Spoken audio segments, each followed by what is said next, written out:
Lucie est une petite fille comme les autres. Le matin de son anniversaire, sa maman la réveille et lui annonce que le facteur a délivré un colis adressé à la fillette. Surexcitée, l'enfant s'empresse, sans ménagement, de déchirer le papier d'emballage et d'ouvrir le carton. Elle pousse alors un cri strident en découvrant le contenu du paquet. C'est une vieille poupée, la plus horrible et la plus répugnante poupée que la jeune Lucie n'ait jamais vue. La poupée est complètement chauve, sa peau, toute craquelée, est recouverte de salissures. Mais le pire de tout dans ce sinistre spectacle, ce sont ses dents, anormalement longues, pointues et gâtées, bien loin du sourire éclatant de blancheur et de pureté des poupées traditionnelles. Elle donne au jouet une allure bestiale, mauvaise. Dans un frisson d'effroi, la petite Lucie jette la vilaine poupée dans un coin de la pièce, le plus loin possible d'elle. Sa maman la réprimande sèchement. Tu sais, la personne qui t'a envoyé ce cadeau a dû se donner beaucoup de peine pour trouver une poupée aussi ancienne. Tu devrais être reconnaissante d'une telle attention.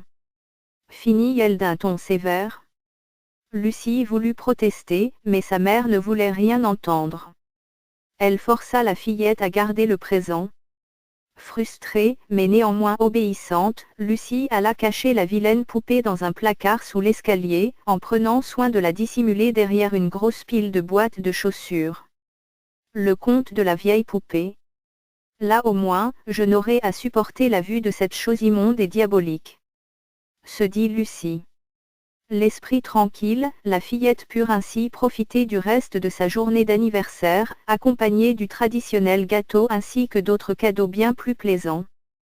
La nuit même, Lucie, qui dormait profondément, fut brusquement réveillée par un étrange bruit qui provenait de l'étage inférieur.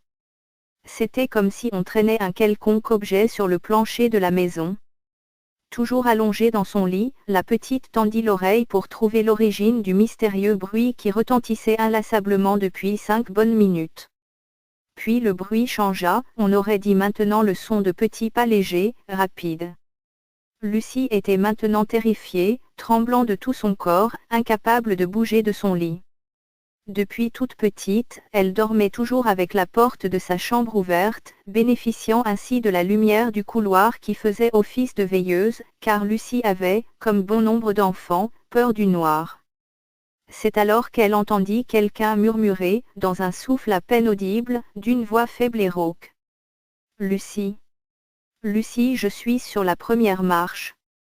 Puis l'étrange voix se tut et la fillette entendit le bruit caractéristique de quelqu'un qui tourne les talons, s'éloignant pour disparaître d'où il était venu. La pauvre enfant était tellement effrayée qu'elle ne put fermer l'île de la nuit. Elle resta couchée dans son lit, figée, les yeux grands ouverts jusqu'à l'aube où sa maman vint la lever pour se préparer à aller en classe.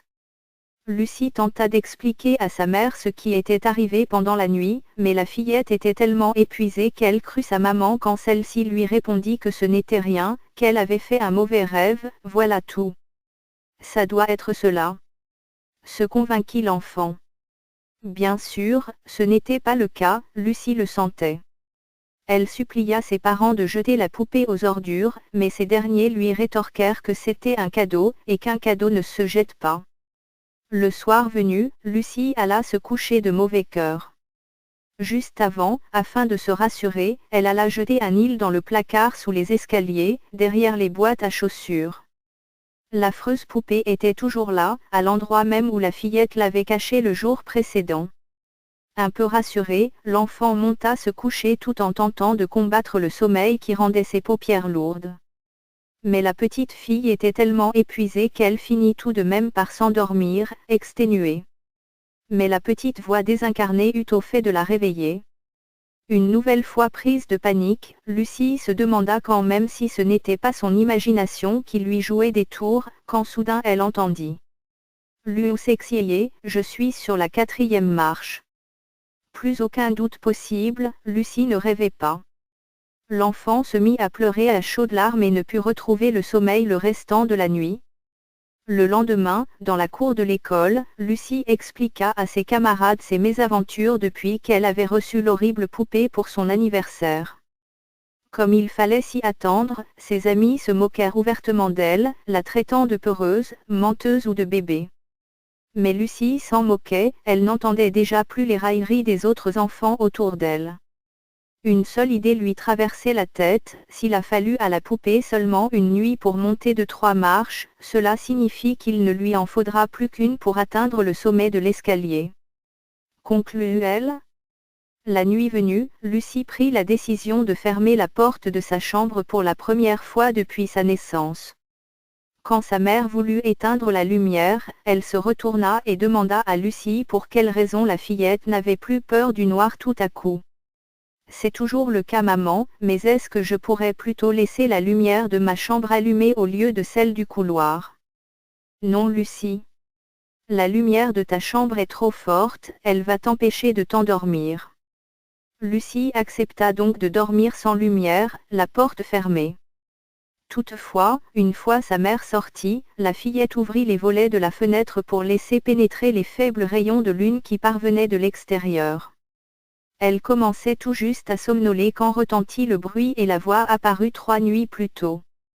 Lusexier, je suis arrivée à la dernière marche.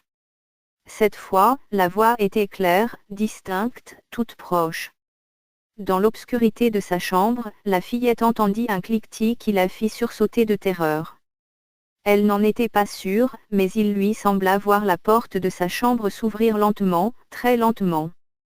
Le lendemain matin, le corps sans vie de Lucie gisait au bas de l'escalier. Ses parents conclurent que leur fille s'était levée pendant la nuit pour se rendre aux toilettes, qu'elle s'était encoublée et avait trébuché dans les escaliers, se brisant la nuque dans sa chute. On retrouva la vieille poupée à côté du petit corps inerte de la pauvre enfant. Lucie et la vieille poupée furent enterrées ensemble au cimetière local. Lors de la mise en terre, personne ne trouvait les mots pour qualifier la tragédie qui s'était produite. En guise d'adieu, la mère de Lucie lâcha ces quelques mots. Elle aimait cette poupée. Maintenant, elles sont ensemble pour l'éternité. Voilà, l'histoire est terminée. Tu peux laisser un commentaire sur cette histoire, tu peux également t'abonner et laisser un pouce bleu. À bientôt.